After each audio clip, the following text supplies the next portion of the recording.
Grand Admiral Vorex Tuoth stood tall on the bridge of the Eternal Conquest, his gaze fixed on the panoramic viewport that revealed a sight few in the galaxy had ever seen. 2,000 warships hung in perfect formation, glittering against the backdrop of distant stars, each vessel a symbol of Dominion power. From sleek destroyers to massive dreadnoughts and nimble frigates, their hulls shimmered with defensive shields, while weapon systems quietly pulsed with barely restrained energy. The hum of engines formed a deep, resonant backdrop that spoke of readiness and dominance behind him. Officers from various species performed last-minute calculations and ran final diagnostics. Yet, Thesis' focus remained on the stars beyond this display of power. Was not just for show. It was a declaration, a warning to any who might question the authority of the Seven Systems Collective. Beside him stood Commander Kira Nazal, his second in command, her expression tight with unease, her voice low as she said, "Admiral, I still question whether such overwhelming force is necessary for a single species." Responded with a sound that might have been a laugh had it not also resembled a growl. "Ah, Nazal, ever the pragmatist, that is why I value your counsel." He slapped her armored shoulder, causing her to shift slightly on her feet, but if you read the reports carefully, you would see this is no ordinary adversary. These humans have already eliminated 3 of our recon groups. Not damaged, not disabled, eliminated. There were no survivors, no wreckage, no transmission, not even energy residue. They simply vanished. Nasal's facial ridges contracted a display of skepticism. Those were automated scouting probes. Perhaps there was a malfunction. Unlikely. He replied with a dismissive gesture. The probability of 3 identical malfunctions in the same sector is negligible. This is not coincidence. This is intent, and the High Council agrees, which is why we are here. The bridge was alive with silent tension. Creatures with scales fur, exoskeletons, or smooth skin manned their station's antennae and eyes flickering across displays. One officer, a 6-limbed tactical analyst named Taval, stepped forward to report analysis complete. "Admiral, the human-controlled territories are minimally defended with only basic shielding on their outposts and a few scattered patrols. No fleet, no visible deterrents." The scoffed.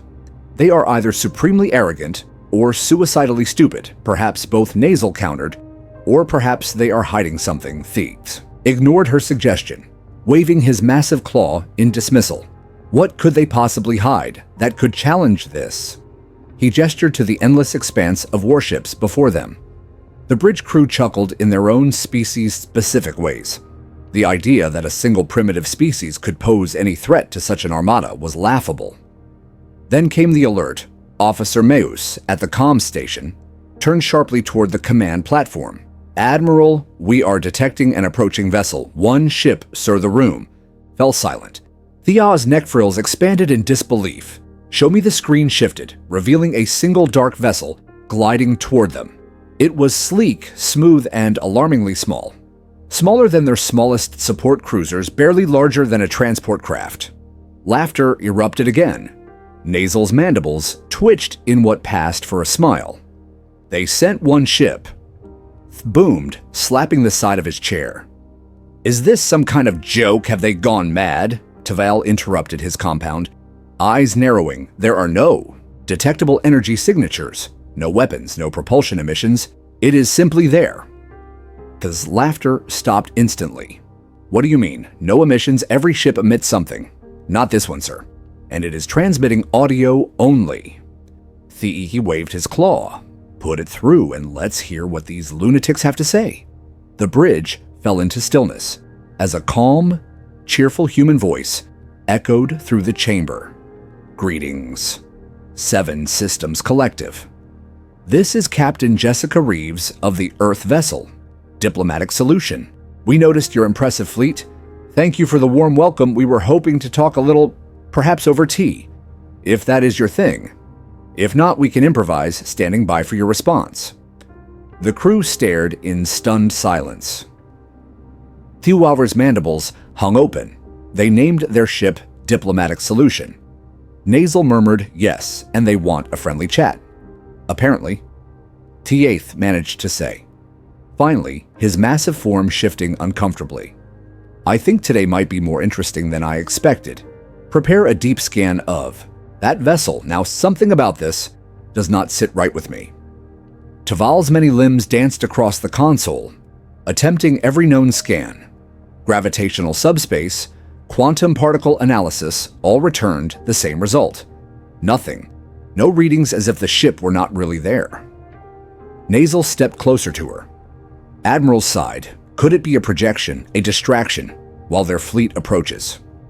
Mose shook his head. Our sensors are clear. 70 light years in every direction, sir. If they are hiding something, it is beyond any technology we know of. The ship simply hovered in space, absorbing all light that touched it, giving the unsettling illusion of a hole in the stars behind it. Then came a second message, this time video, the view screen, displayed a human woman with copper-toned skin, sharp eyes, and a calm expression. She wore a simple dark uniform and stood in what looked like a control room with only 5 other crew members, all appearing relaxed, almost casual behind her. Finally, I thought you were ignoring me, she said with a grin. Quite the fleet you brought over, compensating for something. Perhaps even Nasal blinked in surprise. The human's confidence was disarming, bordering on mocking. He drew himself upright. I am Grand Admiral Vorex T8th of the 7 Systems Collective. You have trespassed into sovereign territory and destroyed our property. Surrender now or face annihilation. Reeves smiled as if the threat were mildly amusing. Actually, we redirected your probes. They're fine, just on a detour. They'll return in about 87 years. Sorry about that. Our math is still adjusting to your calendar. She suggested a meeting aboard her vessel, a peaceful discussion. She even mentioned refreshments, which made several officers on the bridge scoff aloud. Growled at the suggestion. Yet Nasal saw an opportunity. Sir, perhaps we should go, if only to assess their capabilities firsthand. It could be a valuable intelligence mission, or a trap. Thief countered again, the human captain's voice. Cut through their private conversation against 2,000 ships, she said. What kind of trap do you think we could pull off with one tiny vessel? That was the question, wasn't it? What could one small unarmed ship truly do in the face of an unstoppable armada? But Thiath was not a fool, and he had not survived the Grayan Rebellion by underestimating an enemy very well. He agreed. Commander Nazal will lead the delegation, but any sign of treachery, and this charade, ends immediately. The humans will see what real power looks like. Nasal nodded, preparing her team even as doubt crept into her mind. If this was all a ploy, it was a masterfully crafted one. And if it wasn't, then perhaps the humans were more dangerous than anyone had ever imagined. The delegation shuttle glided silently toward the mysterious human vessel, its sensors struggling to make sense of what it was approaching. Commander Nazal stood at the front of the craft, her compound eyes fixed on the dark mass that seemed to absorb light itself. Behind her, 4 elite security officers, each from a different species of the collective, prepared for potential confrontation. Despite the agreement that no weapons would be brought aboard the Diplomatic Solution, their orders were clear. Observe, analyze, and if necessary, act with precision and force. Yet as they drew closer, an unsettling realization began to settle among the team. The human ship did not reflect any of their scans, as if it existed in a place the sensors could not reach. The security chief, a stocky Rippian named Foreign, muttered under his breath. Our beams are disappearing into it. It's like the ship is eating them. Maintain course. Nasal ordered, keeping her voice steady even as the unease built in her thoracic cavity. The vessel loomed ahead, like a black hole against the stars, featureless, seamless. Its teardrop form devoid of any obvious engines or weapon ports. A circular hatch on its side lit up in sudden response, a soft ring of light expanding outward as the docking bay welcomed them. Without external instruction, these systems are fully compatible with ours. Foran noted with suspicion, "Of course they are." Nasal replied dryly, "How convenient the shuttle slipped into the bay with unnerving precision, as if it were being guided by invisible forces.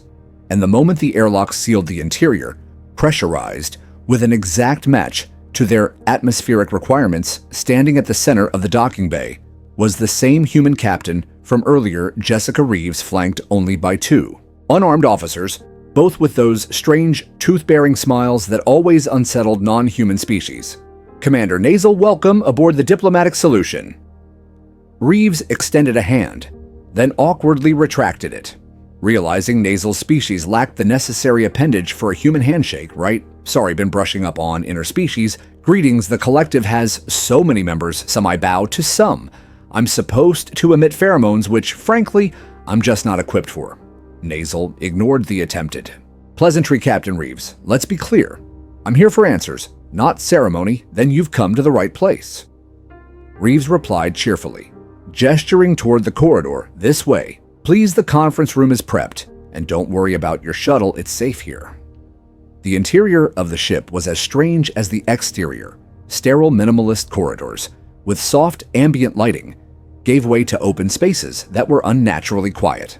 Only 3 humans passed them on their way, all performing mundane tasks. And none of them appeared armed for a vessel that had just outmaneuvered an entire fleet's scanning capabilities. Its apparent lack of crew or defenses was deeply suspicious. They reached a spacious conference room where a table was set with an assortment of colorful foods and beverages clearly prepared for guests. Nasal's eyes narrowed as she examined the spread these humans had expected company to answer. "Your questions," Reeves said as they took their seats. "We're explorers. Curiosity is in our DNA. We saw your probes scanning planets where we had set up research outposts. Nothing secret, just monitoring stations. Instead of destroying the probes, we redirected them. Figured that was the more polite move, tampering with surveillance equipment and entering collective territory. Is your idea of polite." Nasal snapped, "That space has belonged to us for over 14,000 cycles, and you never thought to put up a no trespassing sign." Reeves shot back with a wry smile. "How were we supposed to know your boundaries?" Nasal was not amused, her mandibles clicking in agitation. "Your actions are in violation of interstellar protocol." Reeves's tone remained pleasant, but her eyes sharpened a little. "Fair point. We're new at this, barely 300 years of space travel. And admittedly, we've made some missteps, but we're here now trying to do things the right way. One ship," Nasal said bluntly.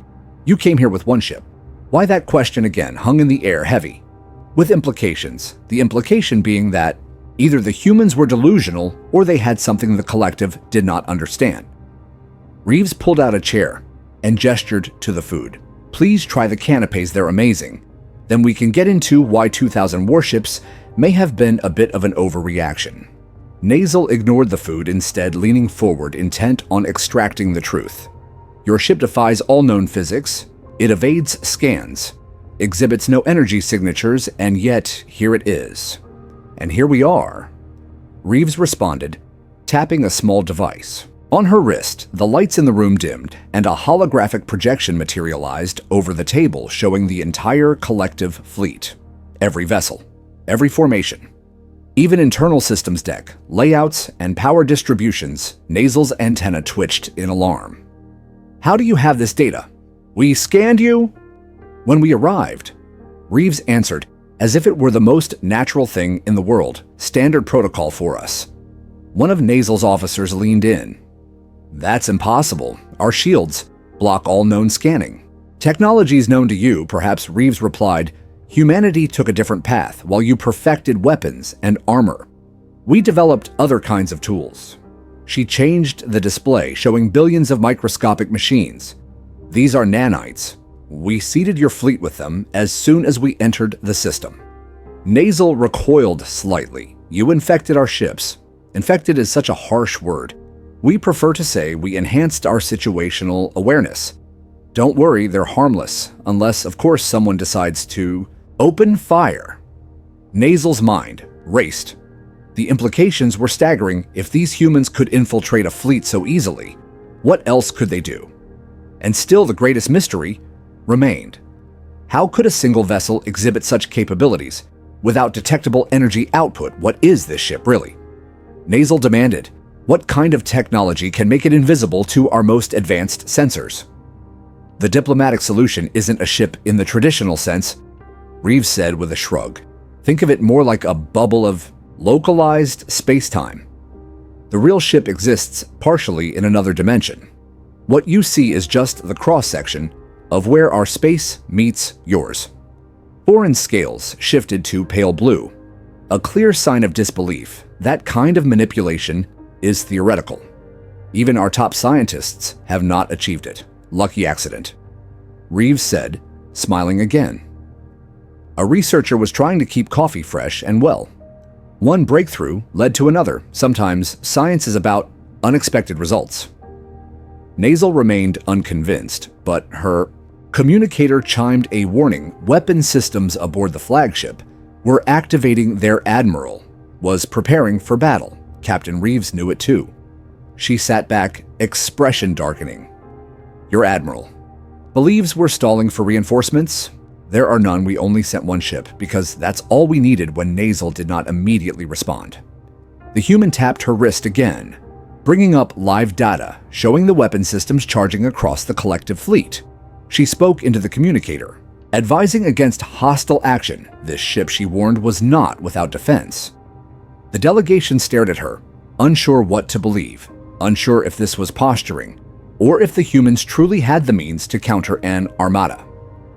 Nasal found herself asking the same question. What exactly could one ship do against 2,000? But somewhere deep in her mind, a different question began to form. What if this wasn't a threat? What if it was a demonstration, not of power, but of purpose? What if this was humanity's way of saying we could destroy you, but we won't? What if this was how peace began? As the delegation settled into the human conference room, Commander Nazal remained alert, her antenna twitching subtly at every movement, every sound. The room was large, yet strangely minimalistic, with smooth surfaces, faint ambient hums, and an elegant table covered in colorful confections and beverages. Captain Reeves sat at the head of the table, calm, poised, almost amused by the entire situation. Nasal's security officers remained standing behind her, scanning constantly for threats, although nothing about the human crew suggested immediate danger. Still, the human ship's ability to remain undetectable and the absurdity of its size compared to the collective's armada meant that every assumption had to be questioned. Nasal leaned forward, her tone direct. Your vessel is unlike anything we've ever encountered. Its structure, its silence, its presence defies every scanning method we possess. Your earlier explanation referenced dimensional phasing. We require further clarification. Reeves smiled, tapping her wrist to activate another projection. This one displayed the diplomatic solution in wireframe. Three-dimensional layers appeared, showing not just physical components, but overlapping waves and fluctuating energy fields. The real ship exists in a localized dimensional fold. Reeves explained what you see on board is the interface, the manifestation in your dimension, but most of the actual structure exists slightly outside your perception. This allows us to shift between observable space and non-local coordinates, which is how we remain undetectable to your systems. Foreign scales darkened further. That would require real-time manipulation of quantum fields, a feat considered impossible. Even among our most advanced research institutions, Reeves offered a light shrug. Humanity pursued different priorities, while many species focused on expansion territory control and heavier weapons.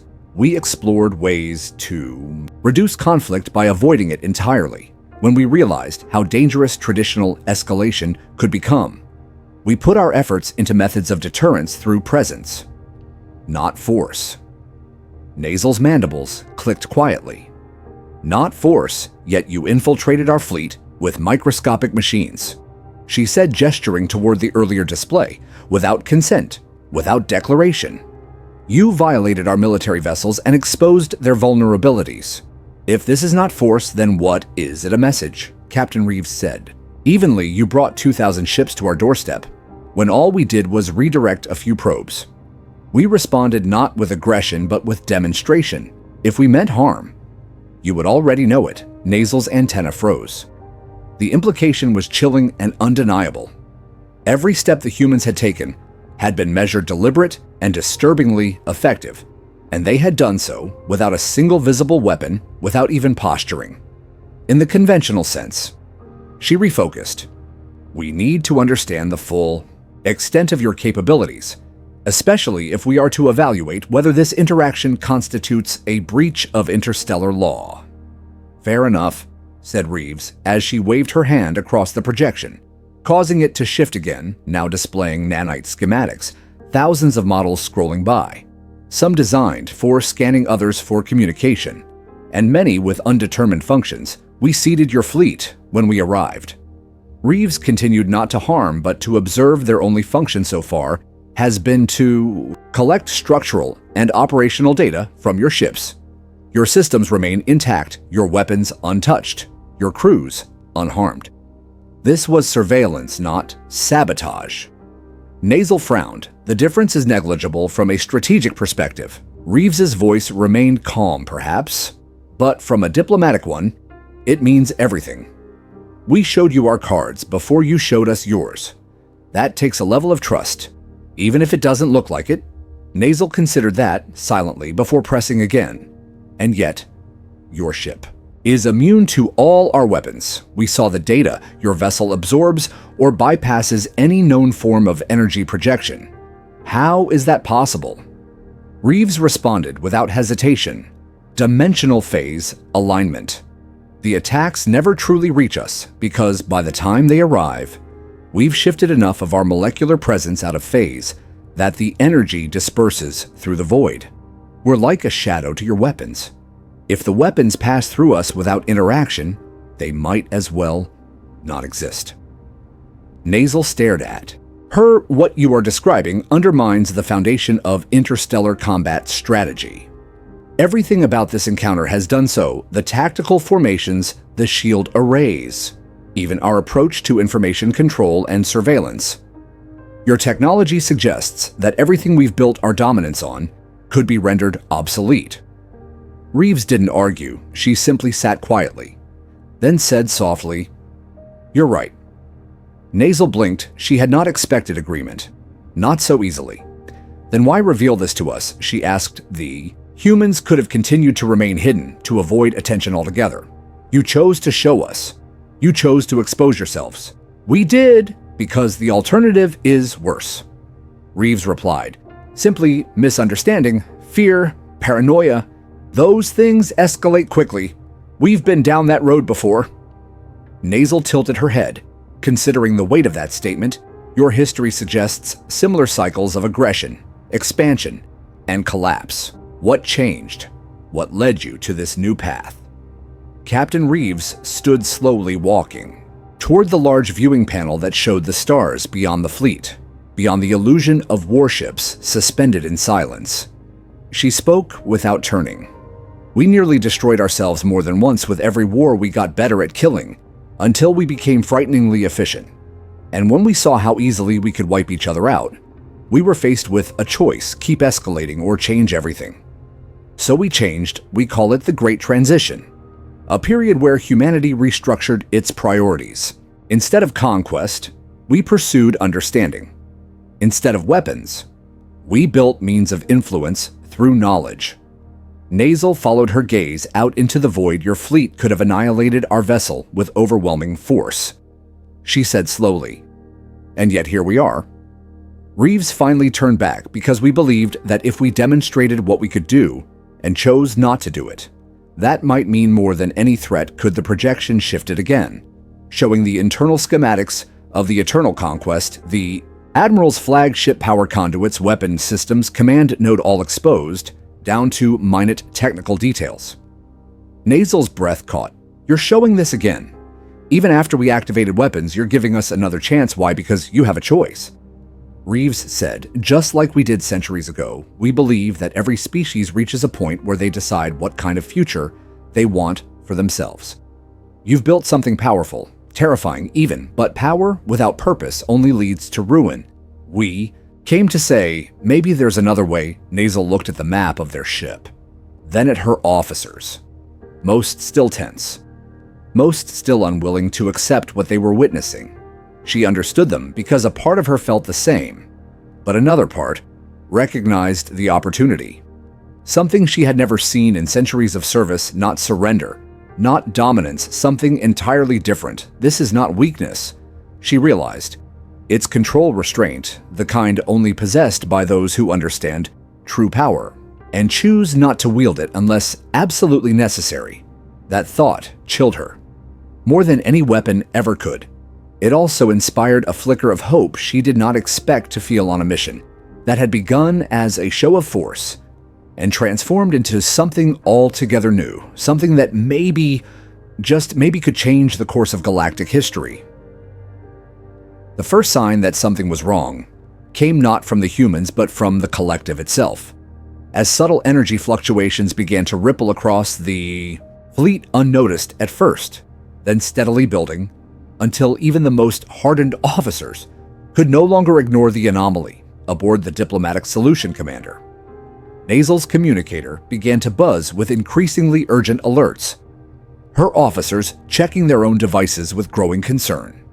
Outside the viewport, the fleet hung motionless, weapons, armed shields active, but something was changing.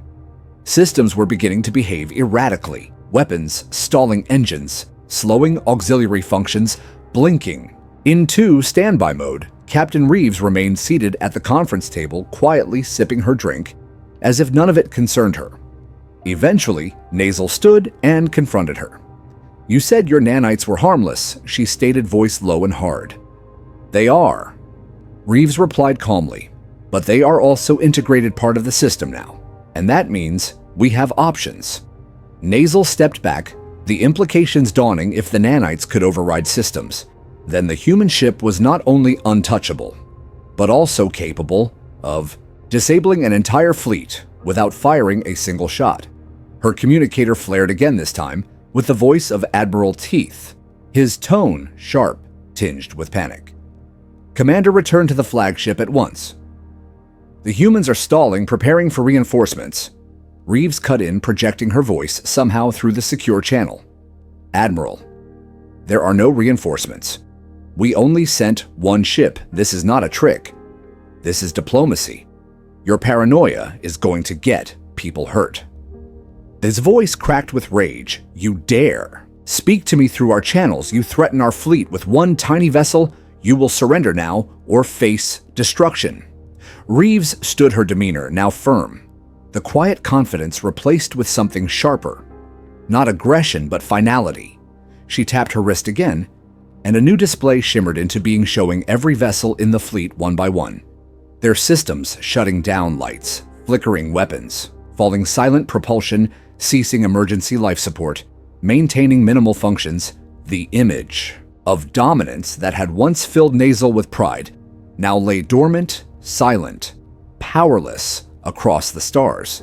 The sight struck Nasal harder than any declaration of war could have.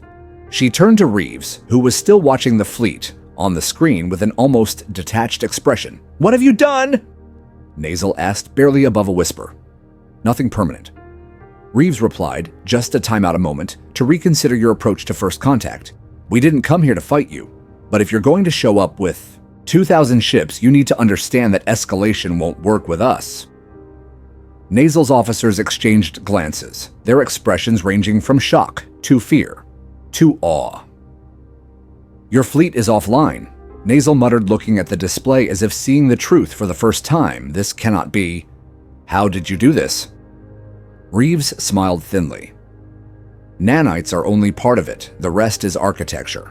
Our ship functions as a distributed network. Once the nanites entered your vessels, they extended our control by synchronizing with your systems through resonance fields." Nasal's mandibles clicked rapidly. "You took control of 2,000 warships." Reeves shook her head. "Not control influence. We left life support intact. We left communications intact. This wasn't an attack. It was an interruption so we could talk like reasonable beings." Nasal turned back toward the screen, still processing the scale of what had just occurred. She had seen entire worlds fall to the Collective's fleets, but she had never seen the Collective, rendered completely powerless. Not through violence, but through technology and restraint. "You've crippled us," she said. "Slowly, you've made us vulnerable and humiliated us before our own kind.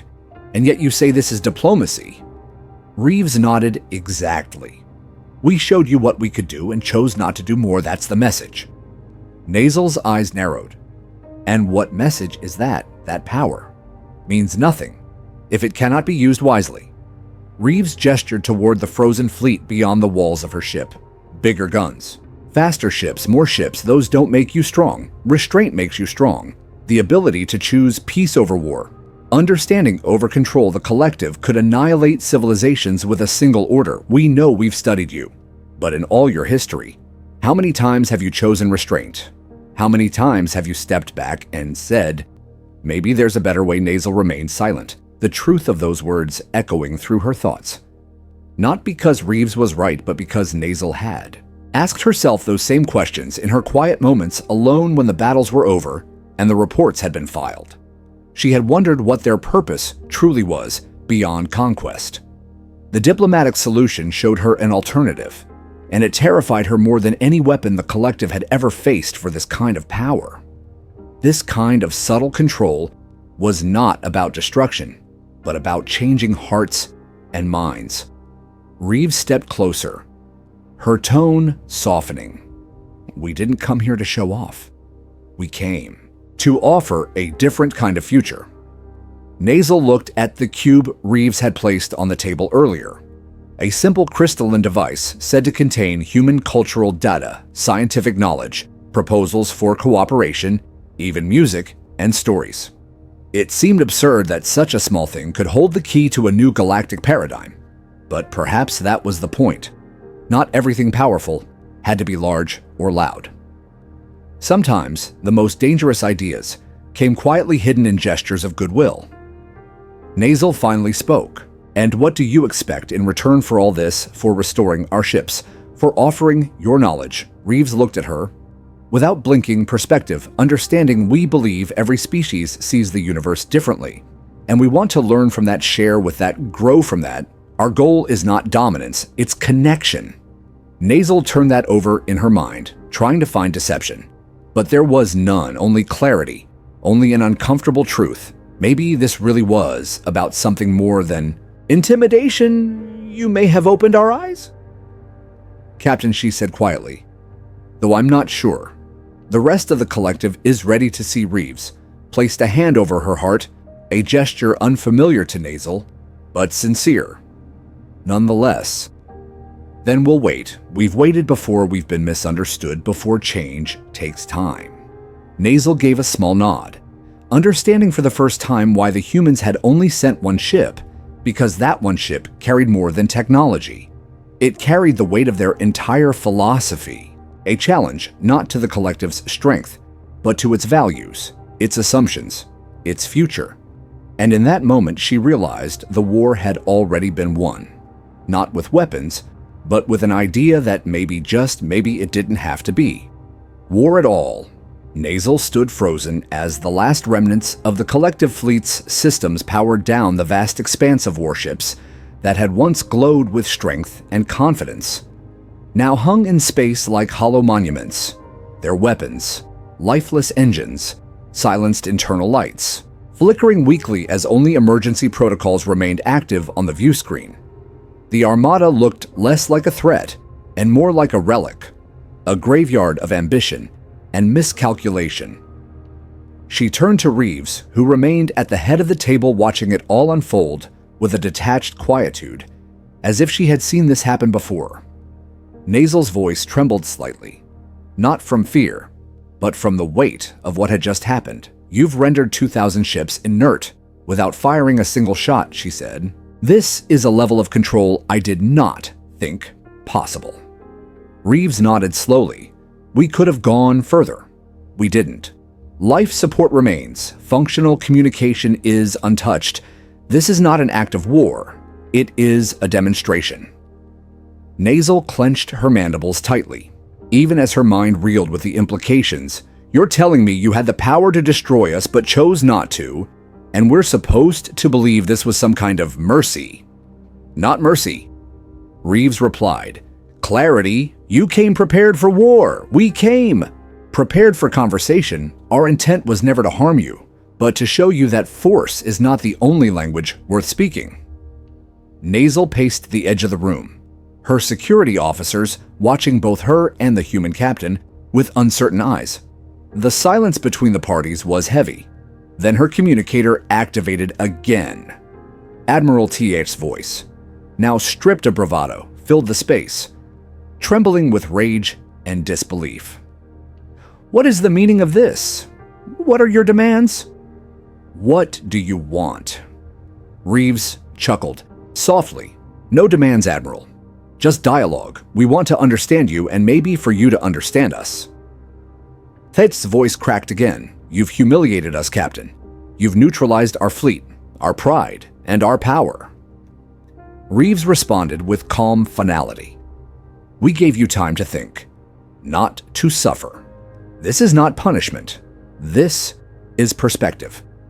Nasal turned, slowly looking back toward the cube that Reeves had offered earlier. Our cultural database, she had called it, our stories, philosophies, and science in exchange. For peace and shared knowledge, it had seemed absurd. Then a token gesture in the face of a military confrontation. But now it felt like the real prize. The thing of actual value. A gift disguised as a proposal. Nasal finally spoke, and if we refuse this proposal, if we walked away now and regrouped and returned with a stronger fleet, would you still respond the same way? Reeves stared at her eyes, steady and unreadable. We would not need to, we would not be there. Nasal blinked. You would leave after this.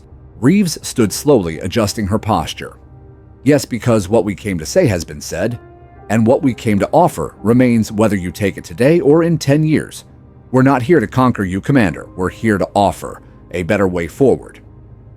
Nasal struggled with the simplicity of that statement. The humans had turned every expectation upside down. They had met overwhelming force with calm precision. They had answered potential destruction with a display of peace. Backed by incomprehensible capability, they had dismantled the might of the collective not to win, but to avoid the need for winners and losers at all. Reeves walked over to the viewing panel again, gazing out at the fleet like a teacher watching a child struggle with a lesson they refused to learn. We know what it looks like, she said softly. Your fleet drifting helplessly, we understand the humiliation, but consider what it means that it happened this way. No lives were lost. No ships destroyed. You are not broken. You are paused, suspended in a moment where you get to choose how history will remember this event as the day you were defeated, or the day you were offered another path. Nozzle joined her at the window, looking out at what had once made her proud. Now quiet and inert, she had trained her whole life to command warships, to navigate strategy and discipline, to crush resistance in the name of unity and progress. But what progress truly came from annihilation? What unity could be forged in ashes the humans had done? Something she could not comprehend. They had made her question her purpose, her loyalty, and her understanding of power. And in that space of doubt, a new perspective was forming, something deeper, something possibly wiser. You say you are not a militaristic species, she said quietly, and yet you've developed weapons. We can't defend against systems. We cannot see through technology that makes ours look crude. Reeves nodded. Our history taught us the consequences of unchecked aggression. Our innovations came not from conquest, but from necessity. When you stand on the edge of extinction long enough, you begin to think differently. Nasal turned to face her. Then how many ships do you have? Really not many. Reeves answered, maybe a few hundred. By your standards, and most are not even outfitted like this one. The diplomatic solution is a specialized vessel, a tool for difficult conversations like this one, and yet with only one ship, you disarmed an empire.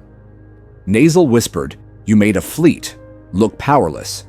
Not through destruction, but through influence. That is the lesson, isn't it? Power is not just in the ability to act, but in the choice not to. Reeves nodded precisely, and we want to share that.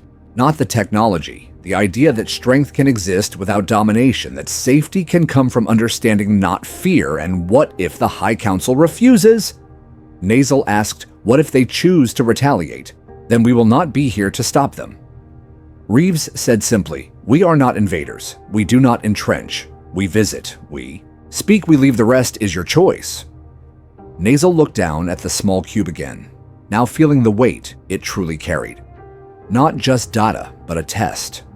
A challenge to evolve, to think differently, to choose a better future. It is not easy to change. Nasal said more to herself than to Reeves. It goes against everything we've built, every structure of command, every doctrine of force. Change never is. Reeves replied, but it is often necessary, and it usually begins with a conversation. One like this. Nasal exhaled, slowly, then tapped her communicator, Commander Nazal. To the Admiral, Admiral Turst's voice came through taut and bitter report. Nazal, she looked once more at the frozen fleet, then at Reeves. Humanity possesses technology beyond our comprehension. She said they could have destroyed us, but they did not. I believe the High Council should consider their offer.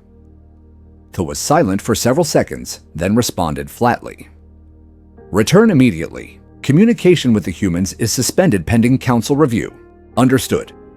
Nasal said, then closed the channel. She turned to Reeves, who watched her without judgment. We may not accept your terms, she said. You understand that, right? Of course, Reeves replied, but we will always hope you do. Nasal gave a final nod, then motioned to her team. Prepare to return. But take the cube, the stories, the data, all of it, let's bring it back. Not as surrender, but as a question we must answer for ourselves, whether what we saw today is something to fear or something to become. The shuttle bay of the diplomatic solution pressurized with a soft hiss as Commander Nazal and her team prepared to depart the human ship. The encounter had ended without conflict, yet Nazal's mind was far from calm. She held the crystalline data cube in one clawed appendage, its surface cool and smooth, a stark contrast to the storm of uncertainty within her thoughts behind her. Her security team moved in practiced silence, their steps precise, their expressions unreadable, yet she could sense they, too, were shaken by what they had witnessed. A single ship had rendered the most powerful armada in known space inert, and had done so without hostility, without threat, only demonstration. It was not the outcome anyone had predicted, least of all Admiral Theath, whose fury had barely been masked in his final transmission. Even so, the return to the flagship was uneventful. Their shuttle gliding through space toward the eternal conquest, a vessel now stripped of its pride weapons, powered down, shields, inert crew, scrambling to regain control that had been taken without force. Nasal knew Theoth would not receive them kindly, but protocol demanded a report, and she had no intention of lying when the truth was already too overwhelming to conceal. The docking sequence completed with precise efficiency as they stepped onto the bridge. The familiar scent of recycled air mixed with tension and humiliation. Officers paused in their duties to glance toward her, some with suspicion, others with a hint of hope. Admiral Theoth stood at the command platform, his posture rigid, his mandibles tightly drawn. He did not wait for her to speak. What have they done to us? He demanded, his voice sharp, like a blade dulled only by exhaustion. Nasal handed him the cube. This contains their explanation, their history, and their invitation. His eye stalks narrowed. And what do they want? Nasal answered honestly. Nothing more than conversation, cooperation, an exchange of knowledge, not power. Stories instead of territory. The snarled, we are not children to be taught with tales and trinkets. They've humiliated the collective with parlor tricks and soft words, and you offer them a platform. Nasal stood firm. They chose not to destroy us. Admiral, they showed restraint, wisdom, and yes, power. Not to dominate, but to demonstrate what could be possible if we chose another path. Theath turned away, his voice lower, but no less bitter. They made us look weak. They stripped us of our pride. Nasal hesitated, then said, "Maybe that's what true strength looks like, not in how many ships you command or how loud you shout, but in whether you can hold back when you have every reason not to." She expected anger or dismissal. Instead, he remained silent, the cube in his hand, catching the overhead light with a gentle shimmer for 3 cycles. Debate raged within the High Council factions, formed some demanding retaliation, others urging restraint. Diplomatic channels opened cautiously, then closed, then opened again, until finally an agreement was reached. A small delegation would be sent to the humans to begin formal dialogue not on a battlefield, but at a neutral diplomatic station, Harmonic Convergence, orbiting a neutral moon in an unclaimed sector. Nasal was assigned to the mission not because of rank, but because she had seen the truth with her own eyes. She stood on the observation deck as a new human ship approached Peaceful Overture. They called it larger than the diplomatic solution, more traditional in design, but still bearing the same quiet confidence that seemed to define their species. Beside her stood Admiral Teeth, now demoted to a strategic advisor. His presence a result of political compromise, more than merit, yet even he could not hide the curiosity beneath his disdain. Still nervous, he asked, his tone dry. Nasal responded, cautious as we all should be. "They humiliated us," he said flatly. "They made us look weak." Nasal turned to him. Slowly, they showed us what strength could be, not just in weaponry or numbers, but in choice, in vision. They offered peace when war would have been easier. The scoffed, "Have you been studying their culture?" Yes, Nasal admitted extensively. They call it the Great Transition, the period when they evolved beyond destruction, when they chose to direct their advancements toward unity and exploration. He eyed the approaching vessel with skepticism, and what did they become? Then she looked at him, a faint smile playing at her mandibles, something we could become if we are wise enough to learn from them. The shuttle doors opened, and the human delegation stepped through, led once again by Captain Reeves, now in formal diplomatic attire, no longer the relaxed commander of the diplomatic solution, but still carrying that same sense of ease and assurance. Nasal stepped forward, extending a clawed hand, and Reeves met it without hesitation, their grasp brief, symbolic enough to silence the room. He watched the exchange with a scowl, but said nothing.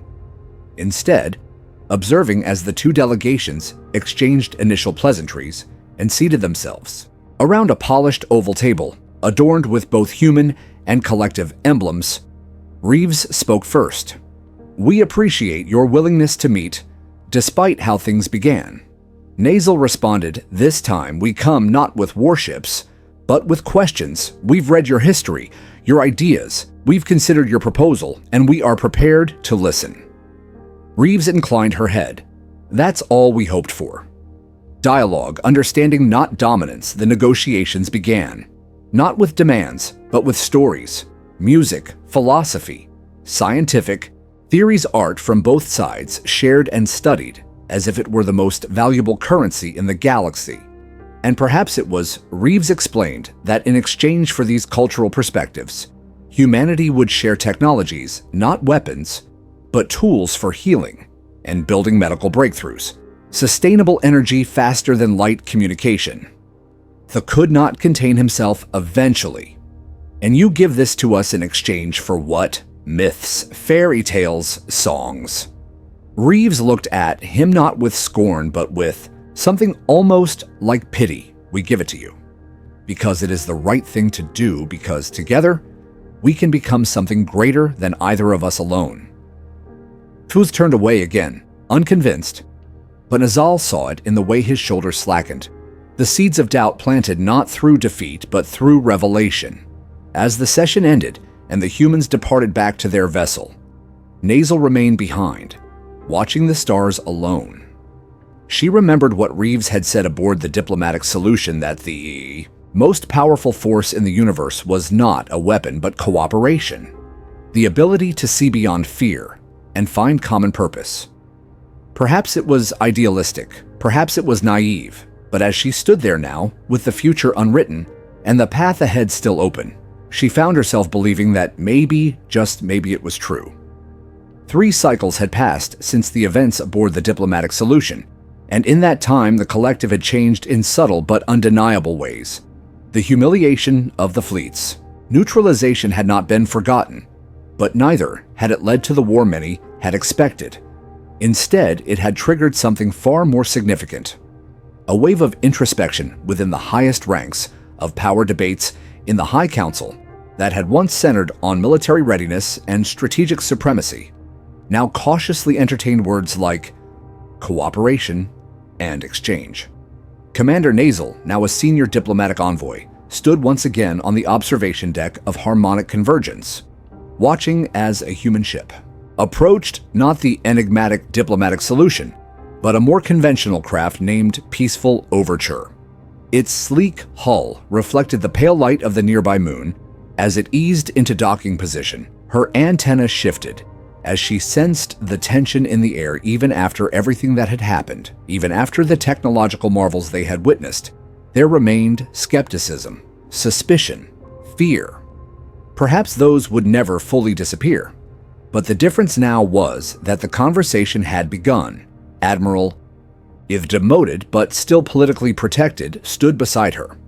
His expression unreadable as he tracked the progress of the human delegation exiting the airlock. They came unarmed, dressed in formal attire, carrying only small digital tablets and cultural gifts among them. Captain Jessica Reeves led the group, her movements calm, her presence as centered and unshakable as it had been that day on her ship, the day she had turned an armada into a classroom. She approached Nasal with an easy smile hand, extended in the now familiar human greeting. This time, Nasal took it without hesitation. The gesture had become more than custom. It had become a symbol of respect. Mutual, even if still tentative. Reeves spoke first. "Thank you for meeting with us again, Commander. We hope this time the conversation will be longer, less dramatic." Nasal gave a slight nod. "We do not seek dramatics, Captain, only clarity and understanding of what you represent and what your intentions truly are." This was not a ceremonial meeting. It was the opening session of what might become a historic alliance or a diplomatic dead end, and both sides knew it. The humans were granted temporary quarters aboard the station, and the first formal talks began in a secure chamber overlooking a starlit expanse below. Nasal sat at the head of the collective delegation, TH, at her side, though mostly silent, and Reeves across from her with 2 human advisors. The initial hours were spent on context. The humans presented a more detailed explanation of their philosophy, their transition away from weaponized advancement, their belief in progress through unity, not conquest. We call it the Great Exchange. Reeves explained softly, her tone devoid of arrogance.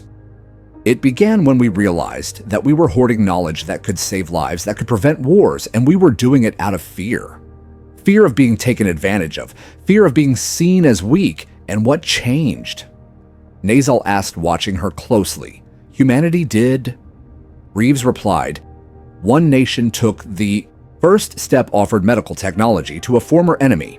And when the world didn't end, when nothing was lost and everything was gained, others followed. We learned that sharing what we value does not make us vulnerable. It makes us strong." The snorted softly, "And in return for this generosity, what do you gain? You trade technology for poetry, for beliefs." Reeves turned to him and said firmly, "Understanding. We gain a broader perspective. The universe is too vast for any one species to comprehend. Alone we want to see how others see it, what others dream and build, and fear your stories, your views, your culture. They matter to us because they expand our own." He looked unconvinced, but said nothing. As the hours passed, the tension gradually lessened. Presentations were exchanged. Food-sampled music played across languages that had never met before. And for the first time in generations, the collective began to glimpse something they had long dismissed: the power of narrative, the strength of connection. Nasal sat quietly that night alone reviewing the data on the cultural cube the humans had given her during their first encounter. It contained more than she expected: children's tales, operas, philosophical treatises, historical accounts, both shameful and proud recordings of peace accords and civil protests and breakthroughs in empathy. As a science itself, among the files she found a documentary about the human transition, a slow, painful evolution marked by mistrust and sacrifice, by leaders who risked everything to build bridges, not walls.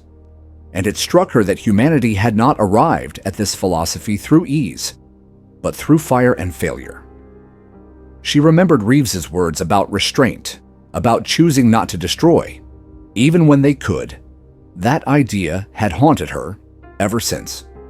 And now it began to make sense. It was not just about the technology. It was about the maturity, the awareness of consequence, the willingness to hold back for the sake of something greater.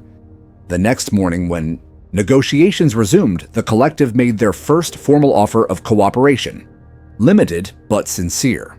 They proposed a scientific exchange program, one vessel per faction supervised and monitored. But real Reeves accepted without hesitation, not as a victory, but as a step together. The still skeptical leaned over to Nazal and whispered, "This is reckless. They are unpredictable, and they've already shown us what they can do." Nazal replied softly, "And what did they choose to do? Admiral, nothing, and that is exactly why we are here today, not as prisoners, but as partners." Tha had no response because deep down, he understood the truth. Nazal was beginning to live by, that the most powerful act humanity had performed was not disabling the fleet or infiltrating their systems. It was choosing to leave them intact to offer friendship when they had every advantage to use fear, not as a weapon, but as a reason to build trust. And in that trust was a lesson no force in the galaxy had ever taught them before. When the delegation ended and the humans prepared to depart, Reeves approached Nazal one last time. She offered her another cube, this one smaller, more personal, a gift just for you, she said with a quiet smile. Nazal accepted it, and after the airlock cycled shut, she sat alone and activated it. Inside was a compilation of human perspectives on cooperation, voices from across their cultures and civilizations speaking of what it meant to them, what it could mean to others. And as she listened, her antenna stilled, and her mind cleared, because in those voices she did not hear weakness or submission. She heard hope, a hope grounded in pain and wisdom, and the belief that even in a universe shaped by conflict, peace could still be chosen. And perhaps for the first time she believed it too, as the diplomatic sessions progressed and the days turned into weeks. The atmosphere aboard the harmonic convergence began to shift. What once had been a tense standoff between two civilizations teetering on the brink of war gradually evolved into something entirely different, a cautious but unmistakable sense of mutual curiosity. Commander Nazal found herself spending more and more time reviewing the human data, not just their scientific archives or political history, but their cultural records, the songs, the literature, the stories that spoke of who they were beneath the technology, beneath the strategy. There was something deeply personal in how they viewed the universe. One night, she sat alone in her quarters, a soft light casting long shadows as she rewatched a segment from the cube Captain Reeves had given her. It was a recording of a human child speaking to a classroom about cooperation, about how their school worked together on projects, how differences were something to learn from, not fight against. The simplicity of the child's words struck her more deeply than she expected, because in that moment, it was no longer about technology or fleets or strategic doctrine. It was about mindset, about the lens through which a species viewed strength. On the following day, Nazal addressed her own delegation before entering the next session. She spoke not as a commander, but as a peer. We were taught that strength is measured by dominance, by control, by our ability to overpower and subjugate. But perhaps we were mistaken. Perhaps true strength lies in our ability to listen, to adapt, and to grow through understanding. When they entered the chamber, Captain Reeves stood waiting with a slight smile. The negotiations that day were not about weapon limitations or technology transfers, but about education, cultural exchanges. The potential of hosting shared symposiums across multiple systems for the first time. The collective considered not just what humanity had to offer, but what they could offer in return: their own history, their philosophy, their perspectives. And slowly, what began as an act of necessity transformed into an act of willingness. The moment that changed everything came when Admiral T8th, who had remained largely silent and skeptical, throughout stood and requested the floor with eyes from both sides watching. He said, "I once saw your actions as a humiliation, a stripping of our pride, but I see now that what you offered was far more difficult to give than power. You offered us respect when you had every reason not to, and for that, I thank you." It was the closest thing to a formal apology or admission of fault the collective had ever witnessed, and it marked the beginning of a new chapter in interstellar relations. Weeks later, the humans departed, leaving behind ambassadors and research liaisons, but taking with them something far more significant: the trust of a former enemy. As Nasal watched the peaceful overture disappear into the stars, she reflected on everything that had unfolded, how a single ship had challenged not just the firepower of a mighty empire, but its very ideology, and how by not firing a single shot, they had shifted the course of history.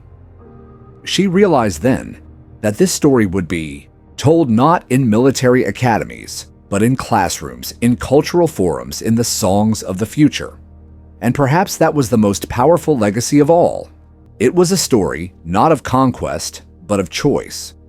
And that brings us to the real-world lesson hidden in this fictional tale. A lesson humanity today can still stand to learn in our own world.